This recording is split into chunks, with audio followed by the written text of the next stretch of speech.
Assalamualikum warahmatullahi. CMA September 2023 examination intermediate level 2 এর একটা কঠিন সাবজেক্ট ফিনান্সিয়াল ম্যানেজমেন্ট বা FIM এর কোশ্চেন সলিউশন নিয়ে আমরা আজকে আলোচনা করব। পূর্বে এরকম ভিডিও হয়েছে কিনা দেখি নাই।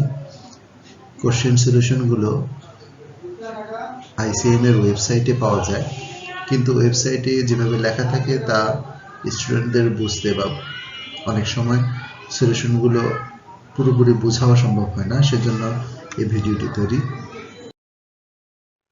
প্রথমেই 4 নম্বর কোশ্চেন 2023 সালের সেপ্টেম্বরে যে প্রশ্ন হয়েছিল তার কোশ্চেন নাম্বার 4।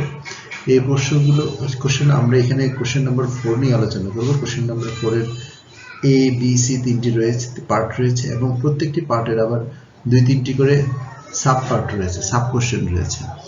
তো কোশ্চেন নাম্বার 4 এর প্রথম কোশ্চেন A, এই কোশ্চেনটি আমরা দেখি। Shareholders generally look forward to acceleration of the growth rate of their business. They therefore prefer management report on wealth maximization to profit maximization. Required 1. Clarify the idea of profit maximization and wealth maximization with an example. Explain to a shareholder 3 inherent disadvantages of using profit as a performance measure and 3 disadvantages of using wealth maximization as a performance measure. এখন আমরা উত্তরটা দেখি। প্রথম উত্তরটা the clarify. প্রথম question প্রথম part হচ্ছে clarify the idea of profit maximization and wealth maximization. খুব সিম্পলি আমরা উত্তরটা বুঝবো। Profit maximization consists of the activities that manage the financial resources intending to increase the company's profitability. Profit commonly measures in terms of earning per share. মানে হচ্ছে profit maximisation এমন কিছু অ্যাক্টিভিটিসের সাথে সম্পৃক্ত যা ফিনান্সিয়াল রিসোর্সগুলোকে আমি এমনভাবে ইউজ করব যে কোম্পানির প্রফিটটা বাড়াবে। আর এখানে কোম্পানির প্রফিট বলতে আর্নিং পার শেয়ারকে বোঝায়। আর্নিং পার শেয়ার বৃদ্ধি করা যদি কোম্পানির অ্যাক্টিভিটিসের ইন্টেনশন বা লক্ষ্য হয়, তাহলে সেটা হবে সেই কোম্পানির অ্যাক্টিভিটিস বা ম্যানেজিং রুলটা হবে প্রফিট ম্যাক্সিমাইজেশন। অন্যদিকে wealth maximisation consists of activities that manage a financial resource to increase the shareholders' value. The wealth of the corporate owner is measured by the share price of the stock. যখন shareholders value অর্থাৎ shareholders intention বা shareholdersদের চাহিদা, যেটা shareholderরা সবসময় চায় share প্রাইসটা বাড়ুক, এই বিষয়গুলো কেন্দ্র করে ম্যানেজমেন্ট অ্যাক্টিভিটিস গুলো নেওয়া হবে। সেটা হবে এই ম্যানেজমেন্টটা হবে ওয়েলথ ম্যাক্সিমাইজেশনের ম্যানেজমেন্ট। আমরা এখানে দেখতে পাচ্ছি শেয়ারহোল্ডার্স তার শেয়ার প্রাইস বাড়ার কারণে সে খুব উজ্জীবিত। সো ওয়েলথ ম্যাক্সিমাইজেশন সবসময়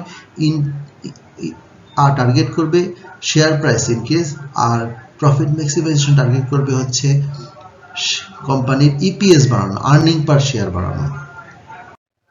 এখন দেখি in this part we have to understand the question. আমরা কোশ্চেনটা ভালো করে বোঝা দরকার। এখানে বলা হচ্ছে explain to a shareholder 3 inherent disadvantages of using profit as a performance measure. মানে হচ্ছে যে পারফরম্যান্স মেজার করার জন্য একমাত্র প্রফিটকেই যদি আমি চিন্তা করি তাহলে কি কি ডিসঅ্যাডভান্টেজ হতে পারে, যেটা হচ্ছে প্রফিট ম্যাক্সিমাইজেশনের ডিসঅ্যাডভান্টেজ। সো এখানে এটা নেওয়া হয়েছে গিটম্যানের ফিনান্সিয়াল ম্যানেজমেন্ট বই থেকে উত্তরটি নেওয়া হয়েছে। যদি আমার বোঝাটা ভুল হয়ে থাকে তাহলে কমেন্ট বক্সে অবশ্যই আপনার মতামতটি দিবেন। ফার্স্ট যে ডিসঅ্যাডভান্টেজ সেটা হচ্ছে timing is important and disadvantage that provides a lower profit overall may be preferable to one that earns a lower profit in short run. That means আমরা যদি প্রফিটটাকে মেইন টার্গেট নেই, দেখা যায় যে শর্ট রানে প্রফিটটাকে মেইন টার্গেট করা হয়, কিন্তু লং রানেও অনেক প্রফিট হতে পারে। আর অর্গানাইজেশনকে ভালো করে চালানোর জন্য বা লং রানে সে যদি প্রফিট করে, সেটা হবে অর্গানাইজেশনের জন্য খুব ভালো। সো প্রফিট কেন্দ্রিক হলে তাহলে শর্ট রান বেশি চিন্তা করে, সেটা ডিসঅ্যাডভান্টেজ। সেকেন্ড হচ্ছে profit and cash flow are not identical. The profit that a firm reports is simply an estimate of how it is doing, an estimate that is influenced by many different accounting choices firm make when assembling their financial report. Financial report proceed করার সময় we have so many particulars in income and expenses. So এইগুলা থেকে আমরা we can make a profit and make a financial report. Simply it is an estimation of profit, but cash flow is different thing. Cash flow is a more straightforward measure of money flowing into and out of the company than profit is. Companies have to pay their bills with cash, not earning. So cash is what matter most financial managers. এবং financial ম্যানেজারের জন্য বেশি important হচ্ছে ক্যাশটা। Cash থেকেই আমরা bill pay করি বা অন্যান্য অ্যাক্টিভিটিসগুলো করে থাকি। সেই জন্য কিন্তু ক্যাশ ফ্লো স্টেটমেন্ট করা হয়। সো প্রফিট যেখানে ইম্পর্টেন্ট থাকে সেখানে ক্যাশ ফ্লোটাকে ইম্পর্টেন্ট করা হয় না, কিন্তু অনেকে মনে করে যে cash flow is profit is same. So এটা একটা ডিসঅ্যাডভান্টেজ যে প্রফিট ম্যাক্সিমাইজেশনের ক্ষেত্রে। অ্যানাদার থার্ড থিং হচ্ছে risk matter. Risk matter is a great deal. A firm that means a low but reliable profit might be more valuable than another firm with profits that fluctuate a great deal and therefore can be very high or very low at different times. একটা আমি investment, সেটা যদি low income হয় but খুব reliable হয়, সেটা খুব valuable. যেটা more profit করলাম but এটা fluctuate, this profit will fluctuate, this is risky. So এইখানে রিস্ক ম্যাটারটাকে চিন্তা করলে profit is very important that we cannot choice. আমরা এখানে প্রফিটের থেকে এই প্রফিটটা কতটুকু রিলায়েবল সেটা আমাকে চিন্তা করতে হবে। So this is the disadvantage. একটা হচ্ছে টাইমিং, শর্ট রান আর লং রান। দ্বিতীয় হচ্ছে ক্যাশ ফ্লোটা কেমন। থার্ড ওয়ান হচ্ছে যে এই আমার যে প্রফিট এটা কতটুকু রিস্কি, কতটুকু রিলায়েবল, এটাকে আমাকে চিন্তা করতে হবে। এই তিনটা ডিসঅ্যাডভান্টেজ রয়েছে। নাও the advantages using wealth maximization as a performance measure. Wealth maximization requires the management team to continuously seek the highest possible return while minimizing risk and focusing on strategic direction. Strategic direction তে focus করে manage risk minimise করে যে আমরা highest level of return কিভাবে করা যায়, সেটা হচ্ছে ওয়েলথ ম্যাক্সিমাইজেশনের একটি লক্ষ্য। There are some advantages of this strategy which we'll discuss below. First one, it is more related to cash flows than profits. Cash flows are more certain and regular, and there is a lack of uncertainty that they are otherwise associated with profit. Profit যেভাবে uncertainty রয়েছে, cash ফ্লোতে সেটা নাই, এবং সেখানে এটা regular বেসিসে cash ফ্লোটাকে একটা regular basis থাকে। এবং এই wealth maximization always focus on cash flow. দ্বিতীয় হচ্ছে যে profits are more manipulative but cash flows are not. Thus wealth maximization is less prone to manipulation than profit maximization, which relies on profit. Profit maximization যেখানে প্রফিটের উপর rely করা হয়, আর wealth maximisation rely করা হয় ক্যাশ ফ্লোর উপরে। সেজন্য এখানে ম্যানিপুলেশন, যে profit can be more manipulation করা যায়, প্রফিটটা বাড়ানো যায়, কমানো যায়। তো এইখানে ক্যাশ ফ্লোতে কিন্তু সেরকম ম্যানিপুলেশনের প্র্যাকটিস লেস এবং করা যায় না। সেজন্য এটা খুবই ভালো দিক, advantages. Third one, it is more long run focused. এর আগের বলেছিলাম যে ডিসঅ্যাডভান্টেজ বলেছিলাম যে প্রফিট পড়ে ওটা শর্ট টার্ম ফোকাস আর wealth maximisation long term focus এবং which has a short term focus. Profit maximization is easy to attain because managers may adopt unethical way to bring short term profit based on long term sustainability. So এটা একটা বড় বিষয়। and fourth one হচ্ছে fourth advantage টা হচ্ছে they consider risk and uncertainty factors while considering the discounting rate which reflects both time and risk. এই যে wealth ম্যাক্সিমাইজেশনের ক্ষেত্রে অবশ্যই রিস্ক এবং আনসার্টেনিটি ফ্যাক্টরগুলো অনেক বেশি কনসিডার করা হয়, বিশেষ করে ডিসকাউন্টিং রেটের ক্ষেত্রে। সো যখন রিস্ক ফ্যাক্টরগুলো বেশি মাত্রায় কনসিডার করা হয় তখন দেখা যায় যে রিস্কটা কমে যায়। সো ওয়েলথ ম্যাক্সিমাইজেশনের মাধ্যমে অনেকগুলো অ্যাডভান্টেজ রয়েছে, এর মধ্যে 4টি দেওয়া হলো, উত্তরে 3টি যে কোনো 3টি লেখা যেতে পারে হতে পারে। 4 নম্বর কোশ্চেনের পার্ট বি তে আমরা দেখব। এখানে বলতেছে ITC is a small technology company that develops financial technology fintech applications for mobile devices. The company is selling one of the highly rated fintech apps to the financial institution. The financial institution has proposed the following strategic payment option for ITC's consideration. এর payment করার সময় সে কিছু strategy follow করে, ITC সে কিছু strategy follow করে। Strategy 1, প্রথম স্ট্র্যাটেজিটা হচ্ছে an immediate payment of টাকা 1.2 মিলিয়ন, সে একবারে 1.2 মিলিয়ন টাকা দিয়ে দেয়, ফলোড বাই পেমেন্ট 50,000 টাকা এন্ড অফ ইচ কোয়ার্টার, প্রত্যেক কোয়ার্টারের পরে সে 3 মাস পর পর 50,000 টাকা পেমেন্ট করে। প্রথমে 1.2 মিলিয়ন টাকা দিয়ে দিবে, তারপরে 50,000 করে পার্ট বাই পার্ট পরবর্তী 5 বছর এভাবেই পেমেন্ট করবে, মাঝখানে আর কোনো চেঞ্জ হবে না, একই ধরনের পেমেন্ট।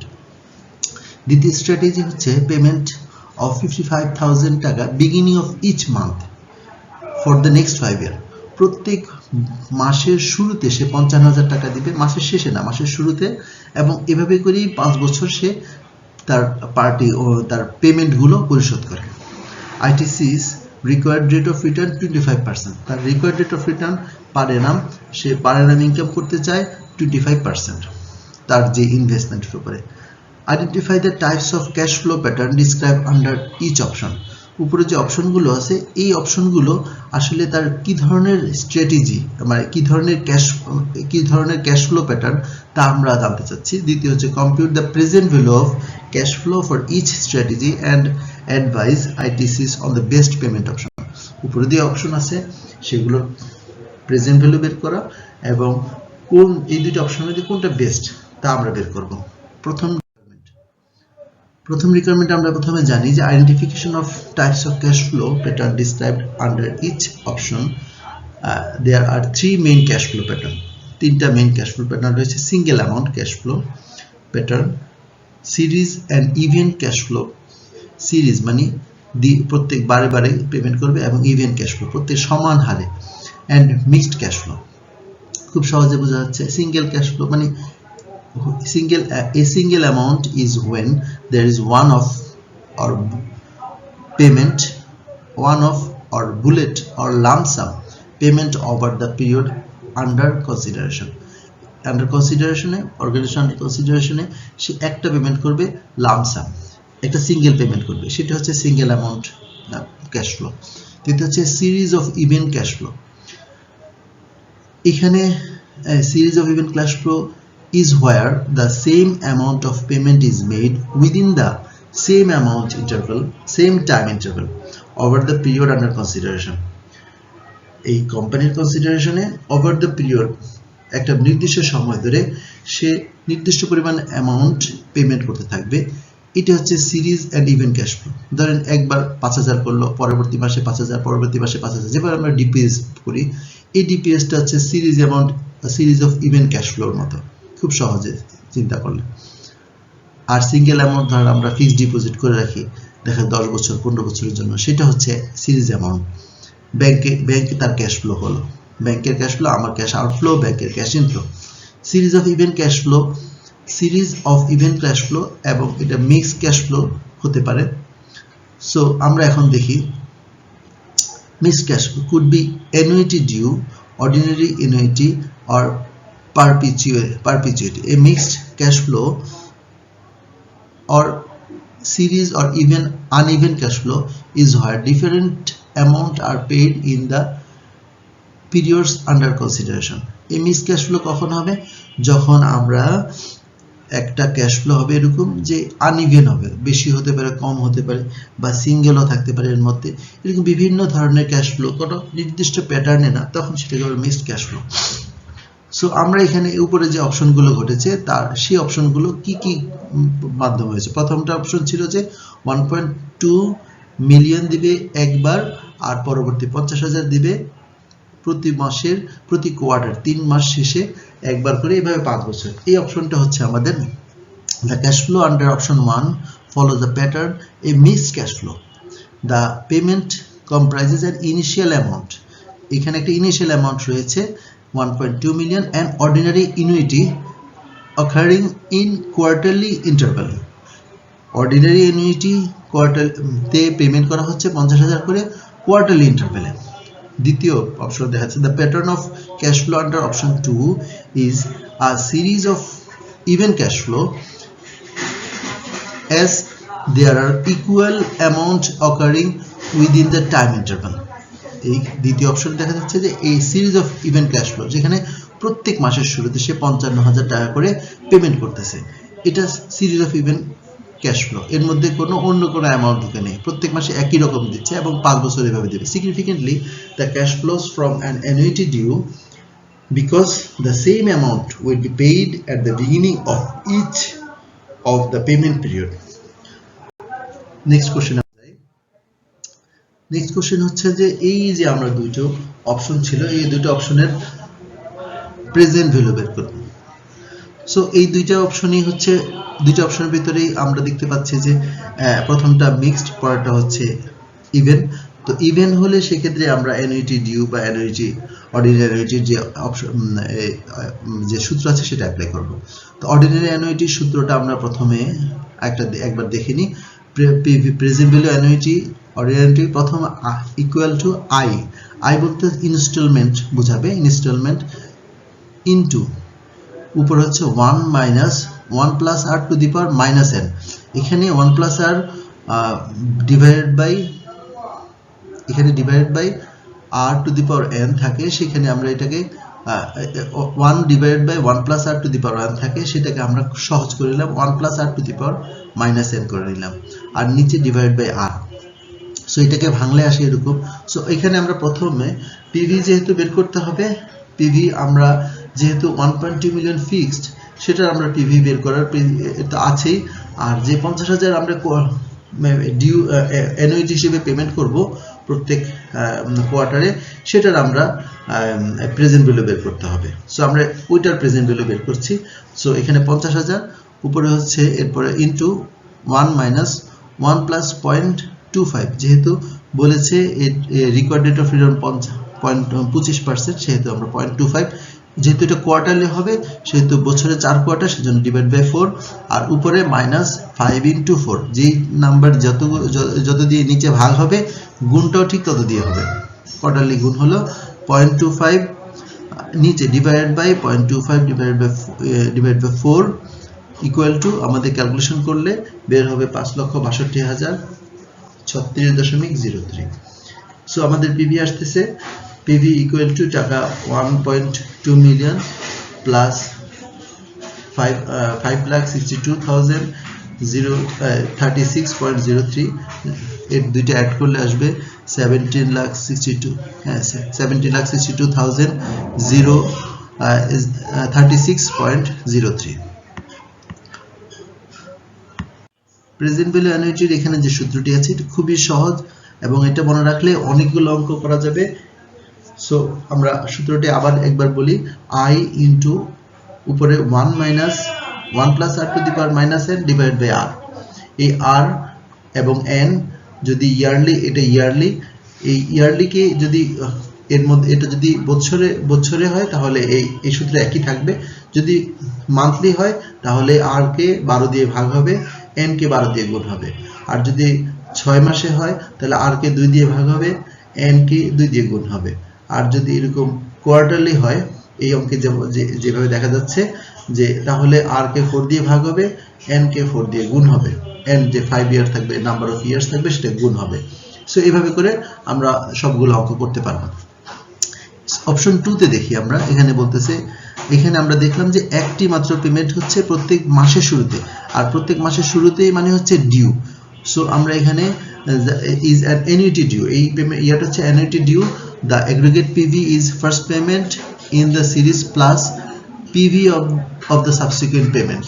সো আমরা এখানে এই উপরে যে annuity যে সূত্রটা ছিল এর সাথে ডিউ যোগ হলেই আমরা কি করব 1 প্লাস i বা 1 প্লাস r, এখানে i লেখা হয়েছে, i আর r সেম জিনিস, অনেক জায়গায় i থাকতে পারে, অনেক জায়গায় r থাকতে পারে, i এবং r সেম বিষয়।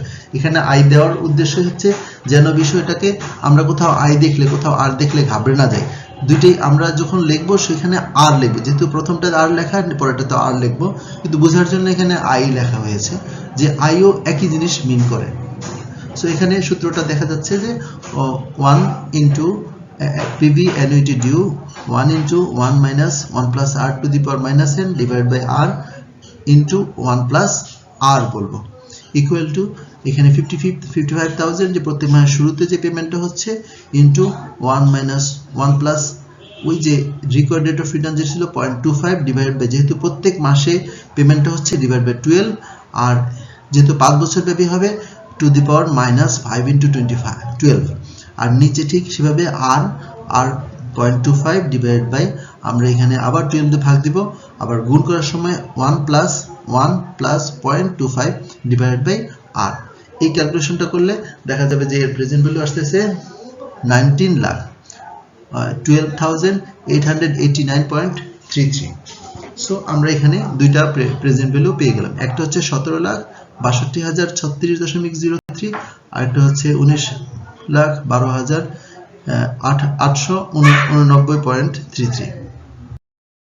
তাহলে যেটা প্রেজেন্ট ভ্যালু বেশি সেটাই আমরা অ্যাকসেপ্ট করব। এখন আসি 4C কোশ্চেন। 4C এর প্রশ্নটা হচ্ছে ECRI corporation is a holding company with 4 main subsidiaries. The percentage of capital invested in which of the subsidiaries their respective beta are as follows. Subsidiary গুলো কি?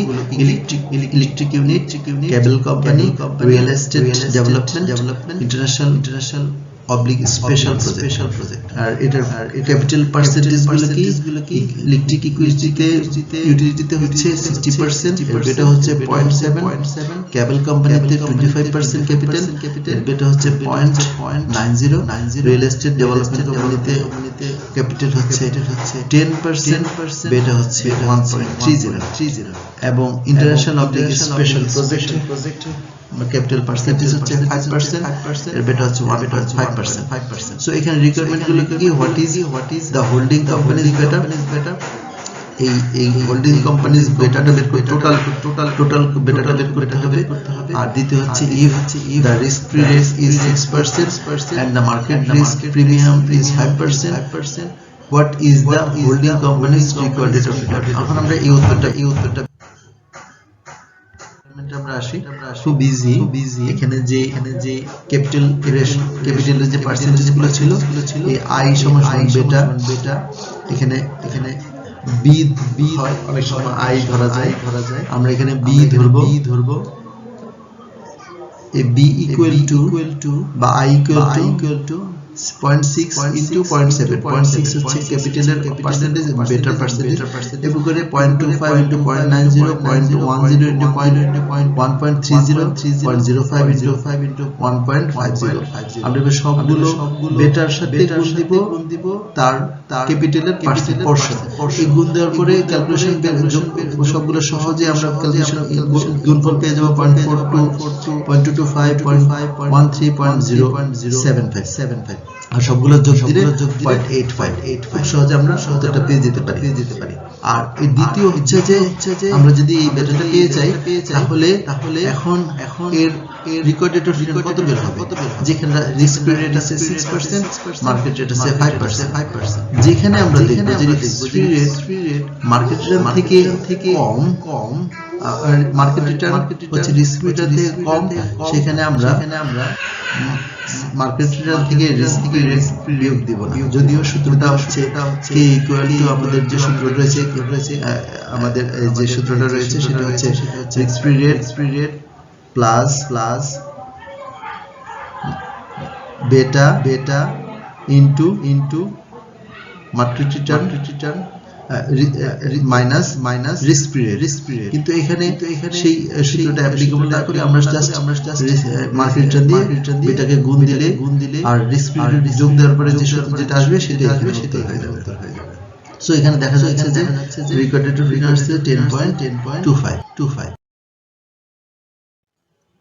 আর দ্বিতীয় সূত্রটি এখানে আমরা দেখতে পাচ্ছি, যদি এখানে বলতেছে যে আমাদের ক্যাপিটালের পার্সেন্টেজ যদি কমানো হয় সাবসিডিয়ারি, বলতেছে যে ECR is considering a change in strategic focus, it will reduce its reliance on the electricity subsidiary থেকে তাদের রিলায়েন্সটা কমাই দিচ্ছে। So the percentage of capital in the subsidiary will be reduced 15%, 50%। তাহলে তার 60% ছিল সেটা আমরা কমিয়ে দিচ্ছি, এখন তার ক্যাপিটাল হচ্ছে 50%। এই যেটা কমাচ্ছে সেটা অন্য জায়গায় বাড়ায় দিচ্ছে, সেই 10% কমাচ্ছে সেটা অন্য জায়গায় বাড়ায় দিচ্ছে। সেটা হচ্ছে the same time increase of reliance on international and special project division। International special project division আমাদের মাত্র ক্যাপিটাল ছিল 5%, সেটা এখন বাড়িয়ে দিচ্ছে। So the percentage of capital the subsidiary will rise 15%, এটা আগে 5% এখন 15%, মানে 10% বাড়িয়ে দিচ্ছে। 10% কিন্তু কম হবে, এখানে বাড়িয়ে দেওয়া হচ্ছে। What will be the company's recorded return? আমরা ঠিক সেভাবে আমরা প্রত্যেকটা পার্সেন্টেজে বেটা বের করব। বেটা এই নিউ বেটার BN সমান আমার প্রথমটার ছিল ইলেকট্রিক ইকুইটি, সেটা আমরা ক্যাপিটাল কমাই দিয়েছি, সেজন্য 0.50 ইনটু বেটা সেম আছে 0.70। পরেরটার ক্যাপিটাল সেম রয়েছে 0.25 ইনটু 0.90। পরেরটার ক্যাপিটাল সেম রয়েছে 0.10 ইনটু 1.30। নেক্সট শেষেরটা 5% ছিল 10% বাড়িয়ে 15% করা হয়েছে ক্যাপিটাল, সেজন্য 0.15 ইনটু 1.50। বেটা সেম রয়েছে। এখন বেটা ক্যালকুলেশন সব যোগ গুণ করার পরে সেটা আসছে 0.93। সো এখানে রেকর্ডেড রিটার্ন আমাদের যে সূত্রটা আছে আমাদের যে সূত্রটা রয়েছে সেটা অ্যাপ্লিকেশন করলে যে রিস্ক ফ্রি রিটার্নের সাথে যোগ মার্কেট রিটার্ন ইনটু বেটা ক্যালকুলেশন করলে 10.65। সো আমরা খুব সহজেই উত্তরগুলো পেয়ে যেতে পারি এবং খুব সহজ অঙ্কের মাধ্যমে পুরো অ্যানসারটা কমপ্লিট করতে পারি। আজকের জন্য এখানেই থ্যাংক ইউ। আমরা সামনে আরো সুন্দরভাবে গুছিয়ে এটা আমাদের প্রথম প্রজেক্ট, সামনে আরো সুন্দরভাবে গুছিয়ে উত্তর তৈরি করব। আসসালামু আলাইকুম।